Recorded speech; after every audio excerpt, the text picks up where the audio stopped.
ಮೊನ್ನೆ ಪ್ರಕಟವಾದಂಥ SSLC ಫಲಿತಾಂಶದಲ್ಲಿ ಕಲಬುರಗಿ ಕೊನೆಯ ಸ್ಥಾನದಲ್ಲಿತ್ತು.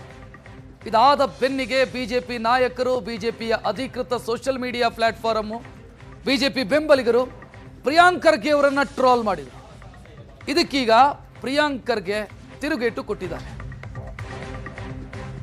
ಕೊನೆಯ ಸ್ಥಾನದ ವಿಚಾರದಲ್ಲಿ ಪ್ರಿಯಾಂಕ್ ಖರ್ಗೆ ಅವರನ್ನು ಗುರಿಯಾಗಿರಿಸಿ ಟ್ರೋಲ್ ಮಾಡಿದ್ದಕ್ಕೆ, ಟೀಕಿಸಿದ್ದಕ್ಕೆ, ವ್ಯಂಗ್ಯವಾಡಿದ್ದಕ್ಕೆ ಪ್ರಿಯಾಂಕ್ ಅವರ ಪ್ರತಿಕ್ರಿಯೆ ಇದು.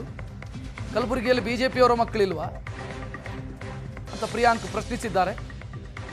ಕಲಬುರಗಿಯಲ್ಲಿರುವಂಥ ಬಿಜೆಪಿ ಮಕ್ಕಳಿಗೆ ಬುದ್ಧಿ ಇಲ್ವಾ ಅಂತೆಲ್ಲ ಮಾತನಾಡಿದ್ದಾರೆ.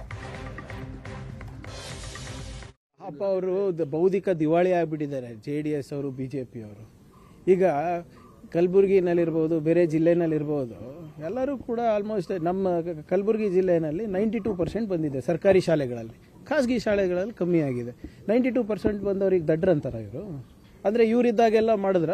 ಈಗ ಇವರೆಲ್ಲ ಯಾವಾಗ ನೋಡಿದ್ರು ಖರ್ಗೆ ಸಾಹೇಬ್ರ ಬಗ್ಗೆ ಮಾತಾಡ್ತಾರೆ, ನಮ್ಮ ಬಗ್ಗೆ ಮಾತಾಡ್ತಾರೆ. ಇವರು ಸುದೀರ್ಘವಾಗಿ ಆಳಿರೋದಲ್ಲ. ಏನು ಶಿವಮೊಗ್ಗ ಇವತ್ತು ಏನು ಸಿಂಗಾಪುರ್ ಆಗಿದೆಯಾ? ಹುಬ್ಳಿ ಏನು ಹಾಂಗ್ಕಾಂಗ್ ಮಾಡಿಟ್ಟಿದ್ದಾರಾ ಬೊಮ್ಮಾಯಿಯವರು? ಏನೇ ಇದ್ರು ಸರಿಯಾಗಿ ಮಾತಾಡಿದ್ರೆ ವಿ ಕ್ಯಾನ್ ಗಿವ್ ಇದು. ಈಗ BJP ನಾಯಕರ ಮಕ್ಕಳು ಇಲ್ವಾ ಕಲಬುರಗಿನಲ್ಲಿ? ಅವ್ರ ಕಾರ್ಯಕರ್ತರು ಇಲ್ವಾ ಕಲಬುರಗಿನಲ್ಲಿ? ಅಂದರೆ ಅವ್ರ ಮಕ್ಕಳು ದಡ್ರಾ? ಏನಿದು ಇದನ್ನ ಇಷ್ಟು ಚಿಲ್ಲರೆಯಾಗಿ ಮಾತಾಡಿದ್ರೆ ಯಾರೇನು ಹೇಳೋಕ್ಕಾಗೋದಿಲ್ಲ. ಆಮೇಲೆ ಮಕ್ಕಳ ಮೇಲೆ ಏನು ಪರಿಣಾಮ ಬೀಳ್ತದೆ ಅಂತ ನೀವು ಯೋಚನೆ ಮಾಡಬೇಕಲ್ಲ. ಮಾತಾಡಿ, ನನ್ನ ಬಗ್ಗೆ ಮಾತಾಡಿ. ವೈಯಕ್ತಿಕವಾಗಂತೂ ನೀವು ಮಾತಾಡ್ತೀರಲ್ಲ ಯಾವಾಗಲೂ. ನನ್ನ ಬಗ್ಗೆ ಮಾತಾಡ್ತೀರಾ, ನಮ್ಮ ತಮ್ಮನ ಬಗ್ಗೆ ಮಾತಾಡ್ತೀರಾ, ನಮ್ಮ ಹೆಂಡತಿ ಬಗ್ಗೆ ಮಾತಾಡ್ತೀರಾ, ನಮ್ಮ ತಂದೆಯವ್ರ ಬಗ್ಗೆ ಮಾತಾಡ್ತೀರಾ. ಮಾತಾಡಿ, that is okay. Politically whatever you want we will face. ಮಕ್ಕಳಿಗೆ ಆಗ್ತಾ ಇರ್ತೀರಾ ಇದರಲ್ಲಿ? ನಾವು ಯಾವತ್ತೂ ಹಂಗೆ ಮಾತಾಡಿದ್ದೀವ BJP ಅವ್ರ ವಿರುದ್ಧ?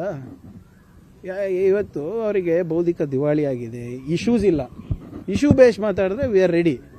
ಸದನದಲ್ಲಿ ನಾವು ವಿಶೇಷ ಸದನ ಕರೆದ್ರೆ ಓಡೋಗ್ತಾರೆ, ವಾಕೌಟ್ ಮಾಡ್ತಾರೆ, ಅಥವಾ ಬಾವಿಗೆ ಬೀಳ್ತಾರೆ.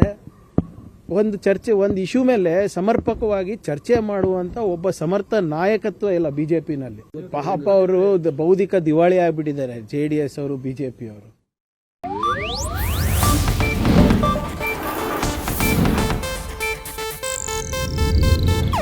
ಇದು ಏಷ್ಯಾನೆಟ್ ನ್ಯೂಸ್ ನೆಟ್ವರ್ಕ್ ಪ್ರಸ್ತುತಿ.